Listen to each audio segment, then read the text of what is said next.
வாழ்க வையகம், வாழ்க வையகம், வாழ்க வளமுடன். குரு வாழ்க, குருவே துணை.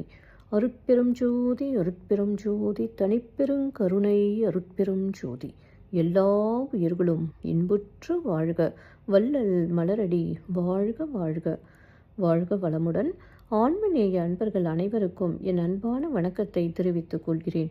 இன்று நாம் இன்பத்து பாலில் நெஞ்சடு புலத்தல் என்ற அதிகாரத்தில் உள்ள 8வது குறளுக்கு சன்மார்க்க விளக்கம் காண இருக்கின்றோம். வாருங்கள் அன்பர்களே.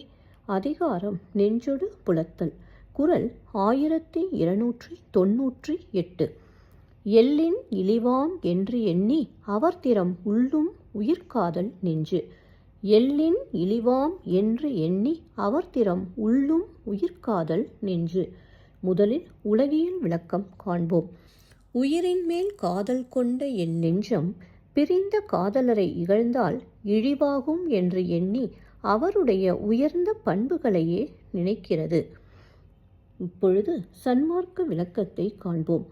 பிறரை பற்றி இழிவாக பேசினால் அக்குற்றம் நம்மையே சேரும் என்று நினைத்து இறைவனுடைய பேறு கிட்ட அன்பு என்னும் சுவாச காற்றை கொண்டு நடுநாடி வழியாக நெஞ்சத்தில், அதாவது புருவ மையத்தின் உள் நடுவே இருக்கும் இறைவனை இடைவிடாது நினைக்கிறேன். மீண்டும் ஒரு முறை கூறுகிறேன்.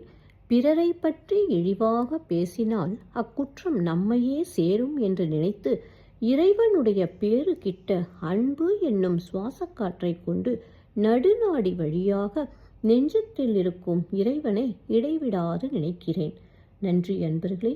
மீண்டும் அடுத்த பதிவில் உங்களை சந்திக்கும் வரை உங்களிடமிருந்து விடைபெறுவது திருமதி பாரதி சேகர். வாழ்க வளமுடன்.